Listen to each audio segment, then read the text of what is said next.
The agile mindset of experimenting, adapting, learning, trying small things, seeing what works, being flexible. An entrepreneur pivots when he or she sees strong evidence. So, data-based, evidence-based management is very important. I find it hard to say that one or the other is better. You need a bit of both. Exactly when to do which. If I knew, I would be a billionaire today and I wouldn't be talking to you.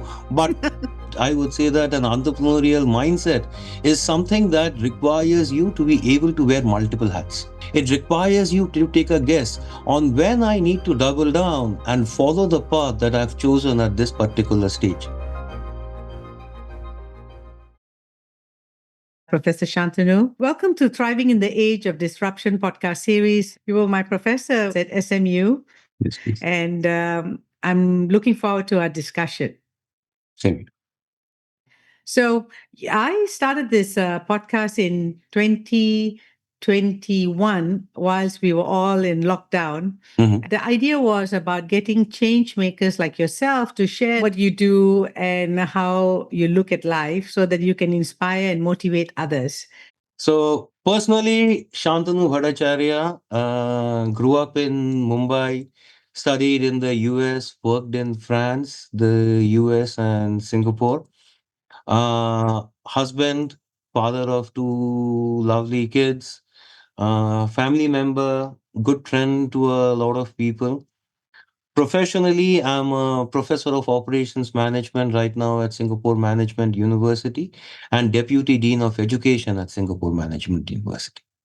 Very critical for today's VUCA world is an entrepreneurial mindset. I define an entrepreneurial mindset as one whereby you're being resourceful, as in you can identify the right problem because the right problem it's half solved. Yes. Number two is that you can manage uncertainty and take risks. And number three is that you can create value, both financial, non-financial, for yourself and for others. And so when I look at your career, being an academic as well as consulting and publishing research papers, I'm sure that you've had to lean on this entrepreneurial mindset. What are your views about it and how it has impacted your career? Okay. So fair enough, Ramesh. I think that in terms of mindset, the entrepreneurial mindset that you described, being resourceful, being able to create value, being able to pivot, all of those are very important. Let me just share my thoughts in terms of what I view my mindset as. I was trained as an engineer, so my training has been from the perspective of rational engineering. So planning, analyzing, executing, optimizing, which is pretty long term, very similar to the way that the activities in my career have been organized. As you rightly pointed out, I do research, I consult, I teach. In terms of research, from germination of an idea to a publication of a paper, takes a good 3 years, at least in a top journal. You have multiple rounds of revision. The first draft gets changed completely, so that planning, analyzing, executing, optimizing approach is useful. But then there's the other mindset, the agile mindset of experimenting, adapting, learning, trying small things, seeing what works, adapting from that, learning from that, being flexible. An entrepreneur pivots when he or she sees strong evidence. So data-based, evidence-based management is very important. I find it a bit hard from my own personal perspective to say that one or the other is better. You need a bit of both. Exactly when to do which. If I knew, I would be a billionaire today and I wouldn't be talking to you. But unfortunately, I don't have a billion. So, from the little that I have achieved, I would say that an entrepreneurial mindset is something that requires you to be able to wear multiple hats. It That's requires you to take a guess on when pivoting is necessary. It requires you to take a guess on when I need to double down and follow the path that I've chosen at this particular stage. And I totally concur with you about having both these skill sets. Given the disruption that we are seeing to business models, given that you are an expert in innovation management, what do you think is going to be a more important ability? Be agile or to stay rational? Because Yeah. the opportunities for entrepreneurs are also quite different. In terms of which of these two skills would gain importance, that's fairly easy to answer. As technology life cycles keep getting shorter, product and service life cycles keep getting shorter, the agile mindset will be of a higher degree of importance. At the same time, that learning mindset, to me, being able to acquire skills quickly, being able to learn. Ramesh, we've talked about this recently. You and I came from an era where we did one degrees, maybe two, and then worked in a certain field based on that knowledge that we had acquired, based on the skills that we had acquired with those degrees for a longer period of time.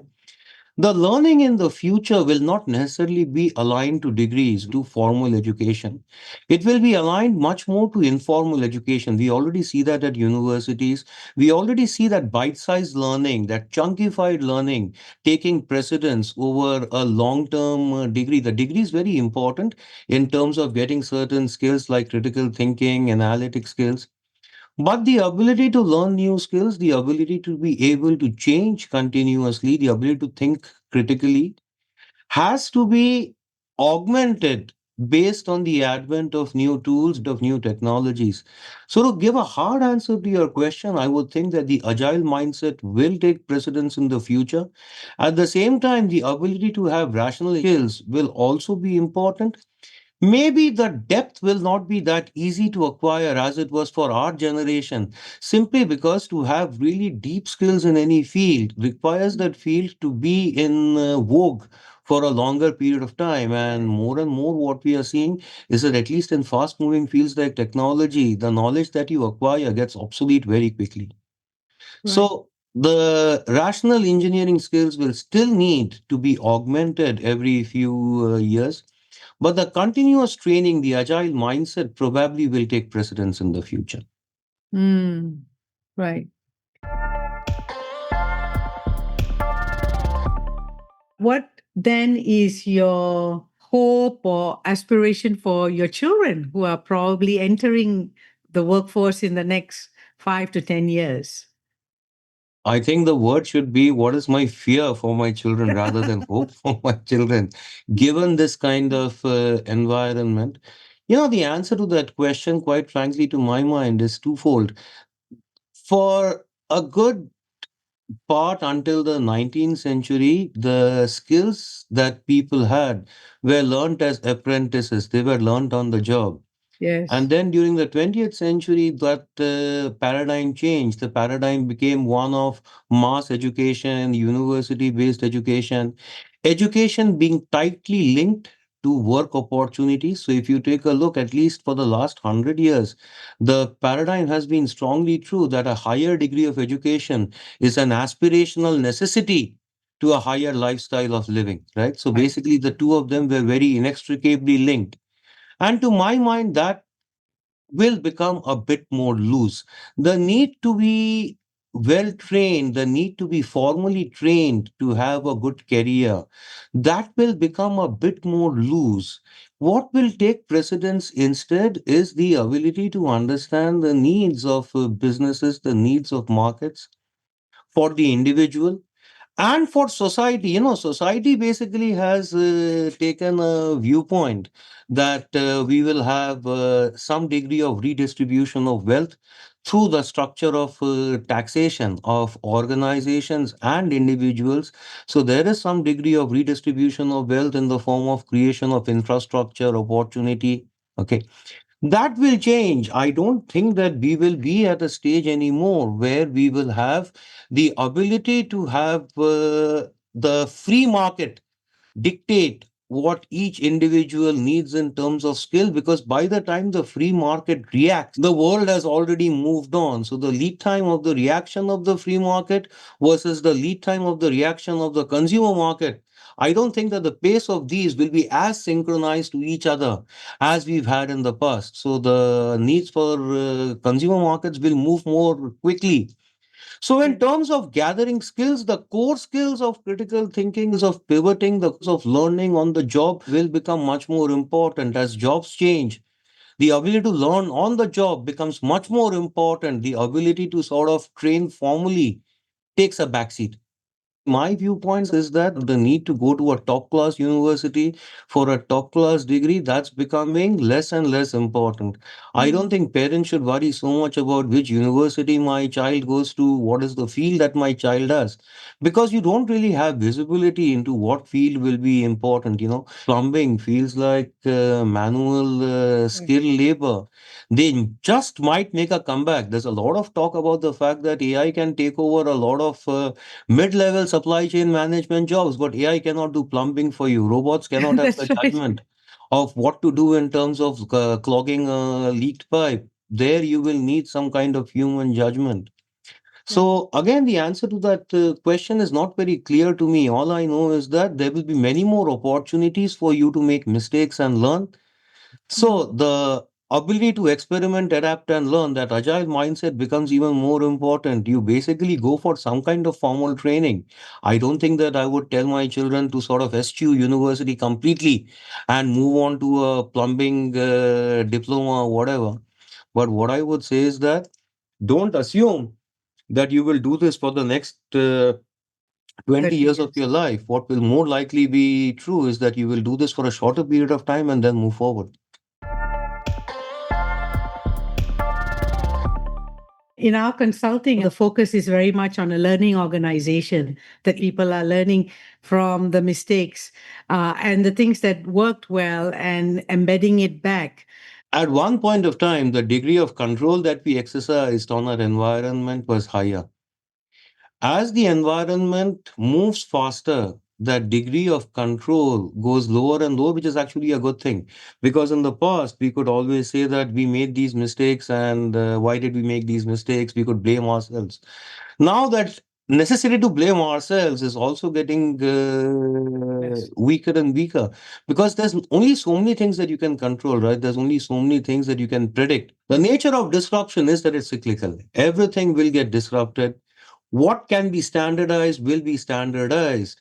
The ability to think out of the box, the ability to innovate will get more and more important. So I hope that my kids learn innovation the hard way by innovating. It's hard to sort of say that this particular curriculum is more innovative, or at least will make you more innovative than this particular curriculum.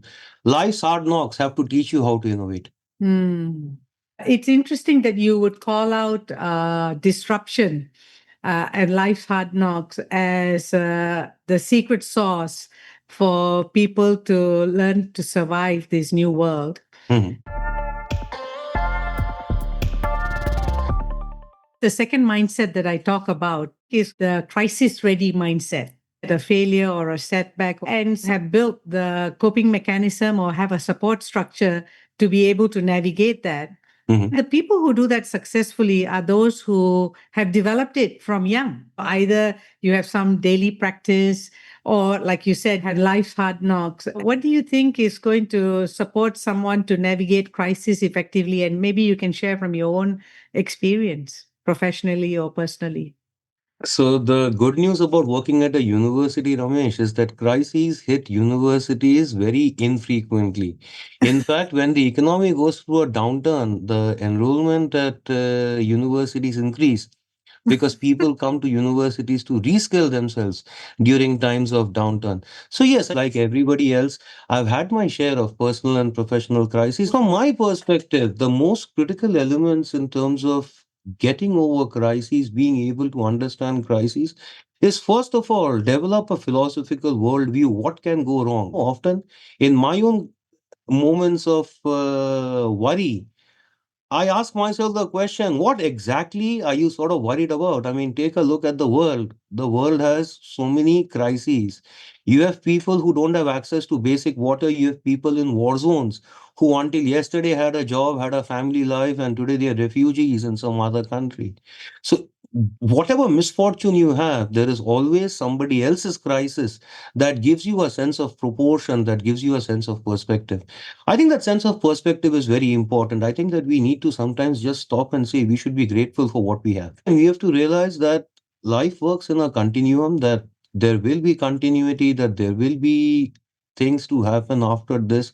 The whole notion of crisis management is basically predicated on three different parts. The first part is the immediate aftermath, which is, very dear family member, especially if it's untimely.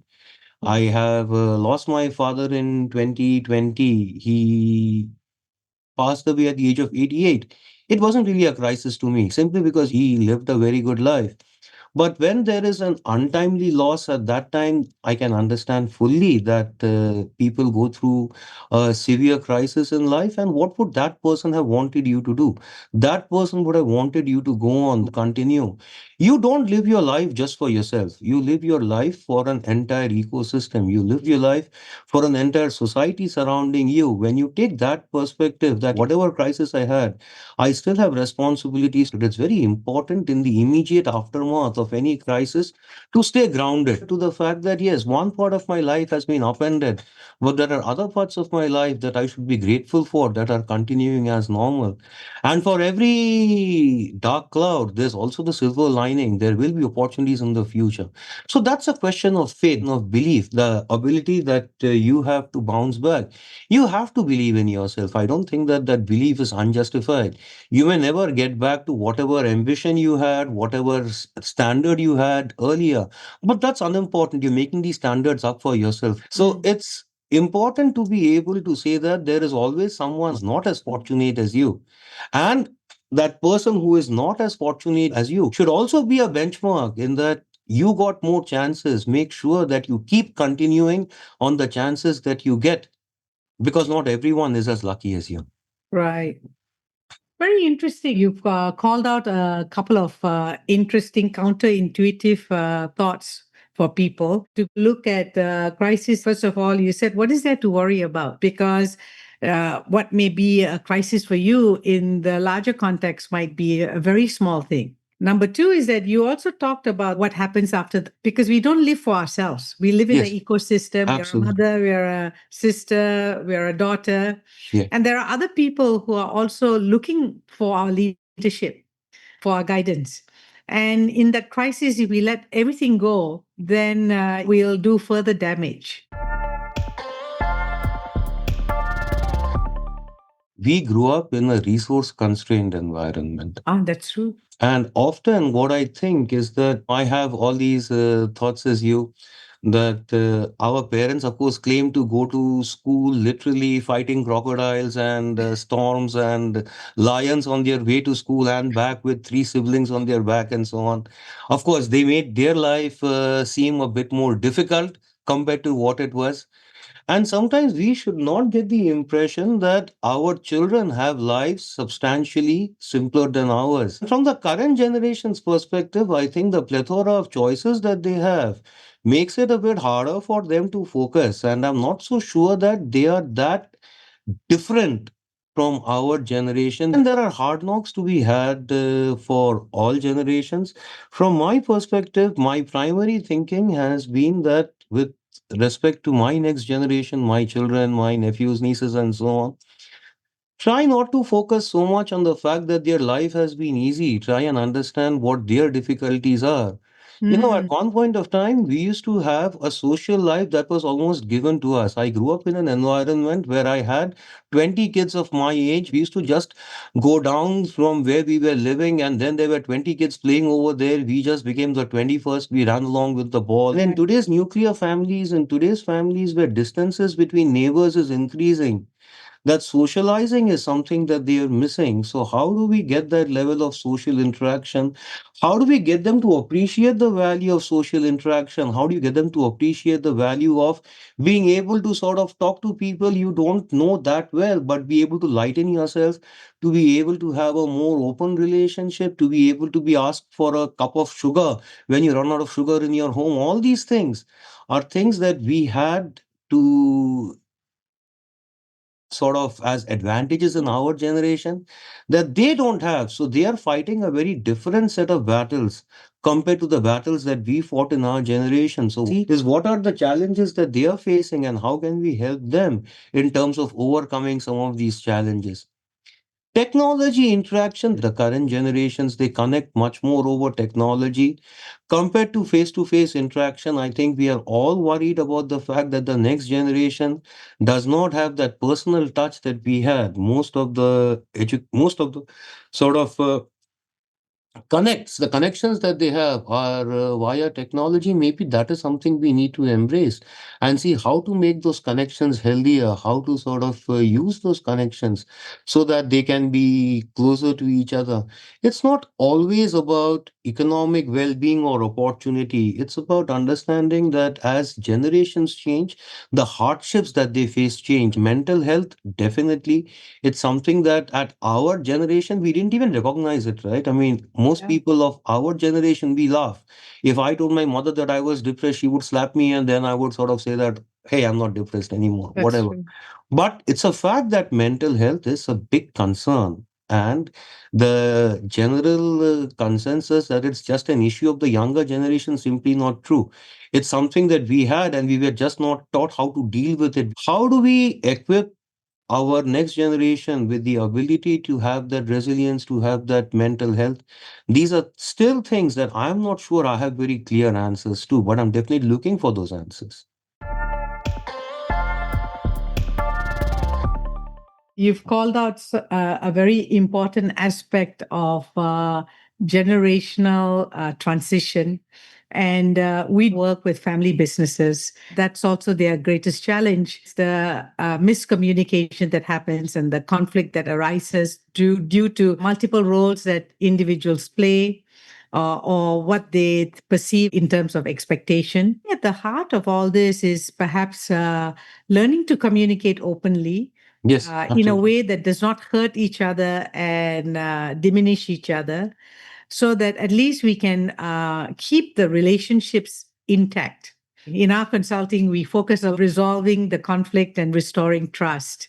The first step is actually to support people to actually discover their personal purpose, and then to create the alignment to the family's purpose.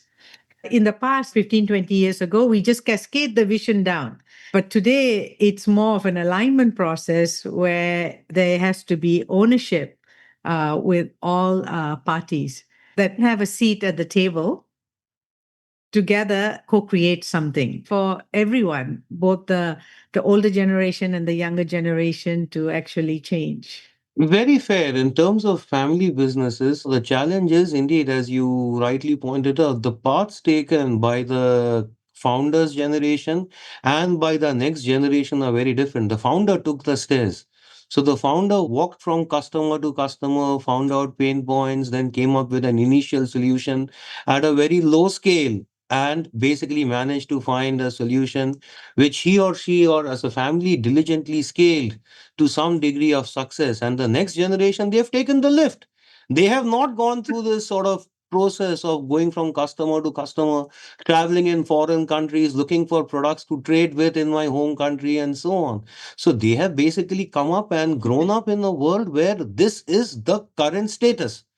And Yes. now what they're looking for is how do I get to the next level? And often what the founders try and do is try and train them, skill them, which is sort of very common for parents to try and say, I want to teach my children the skills that I have learned. Your children need to learn on your own, not taught by giving them a set of principles, but more by exposure to a set of circumstances. And then the second part is letting go. As a philosophy, I would say that this is something that you have to do to your children, to your students, to the different stakeholders whom you care for.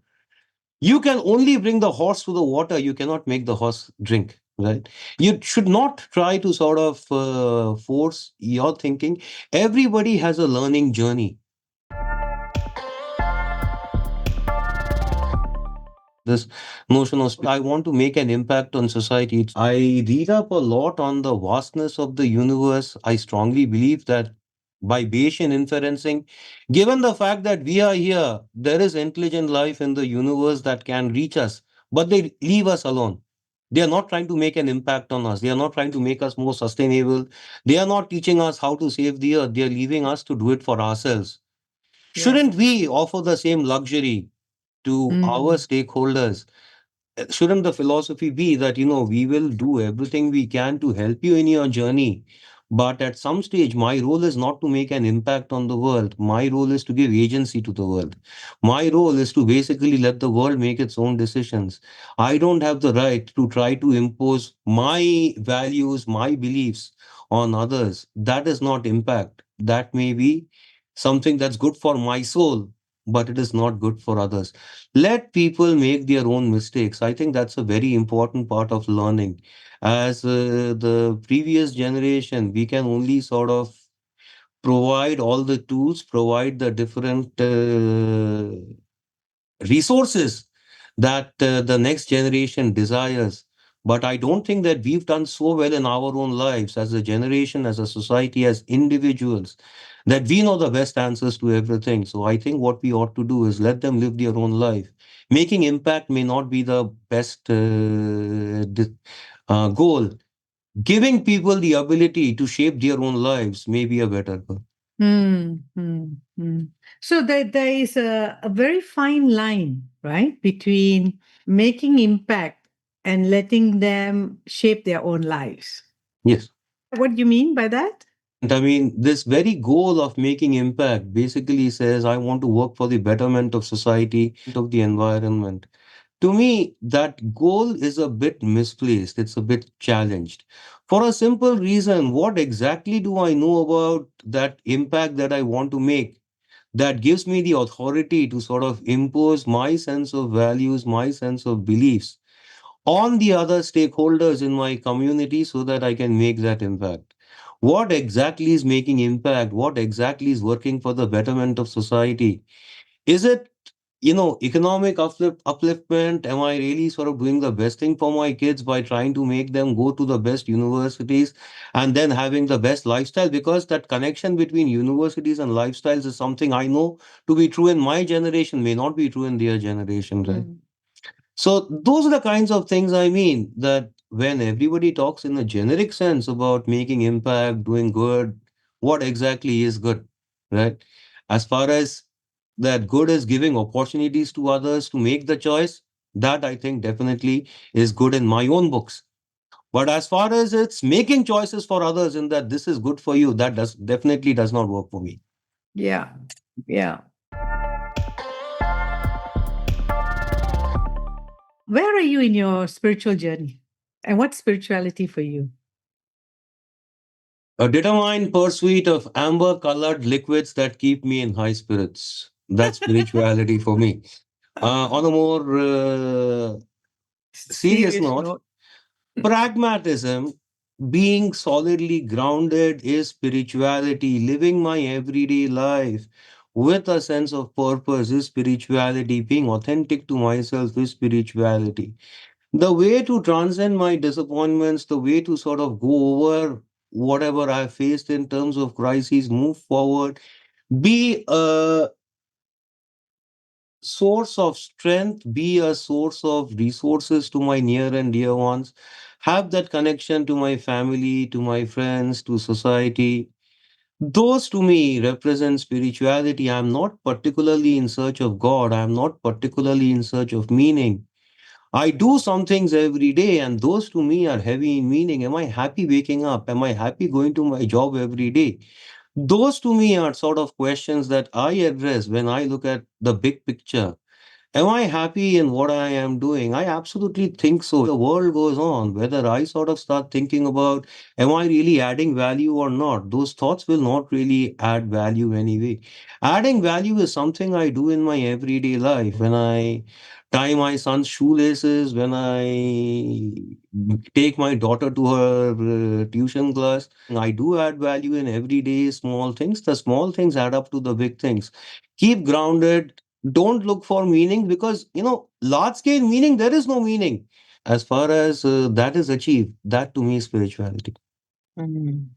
I think your definition is very liberating, and it's a positive call for people to actually live in the present, to just find meaning in whatever that we are doing, Right. rather than think that we have to do something to then find the meaning. Because whatever you do at a later stage, when your vision gets bigger, the lens gets bigger, whatever you have done at that stage will get smaller. So you cannot keep moving in a direction where you want to change the world, you want to change the universe, you want to change the galaxy. It doesn't work that way.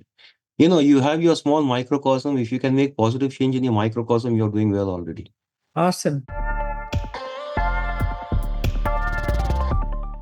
And on a similar note, then, do you think it's possible to live a simple life? And what's a simple life for you?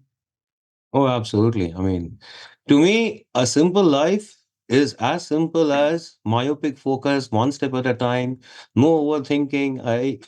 I'm 50 plus.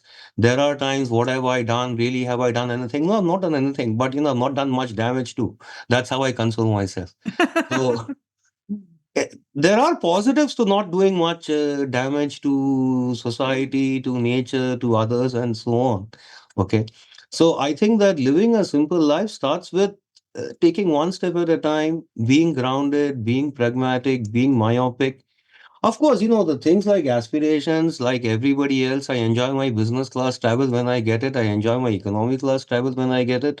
It's not about aspirations being material or not. Simple living to me doesn't have anything to do with luxury. If that luxury is there, it's something that's in my luck, I'll get it. If it's not, it doesn't make a difference to me. As a provider of a family, I think putting others' needs over me, that to me is much more important. The ability to be able to sort of give a grounded experience, at the same time give the smaller pleasures of life to my near and dear ones. That is living a simple life. And so far I don't think that there has been any point of life where I have missed not having something. I There are lots of points in my life where I feel that this is a bit unfair. I don't deserve everything that I've got. I got that. How would you describe thriving in life? That's a good question. To me, thriving is basically going about things the same thing as I just talked about. Thriving is, do I enjoy coming to work every day? Yes. Mm, Do I fret about the small things in life? The answer I would like to give is no, but I haven't reached that state of nirvana yet. So I still fret about the small things in life. And then I do question myself that is this really worth over? Am I grateful for who I am and what I have? Absolutely. These are the sort of three or four questions that I think you have to ask if you want to sort of know whether you're thriving or not. Today, I find that people don't need to be competitive to be able to say that they are thriving. Today, people mm. can look at absolute standards and say that, yes, I have achieved this, I've achieved that, I have this, I have that. I can consider myself to be thriving.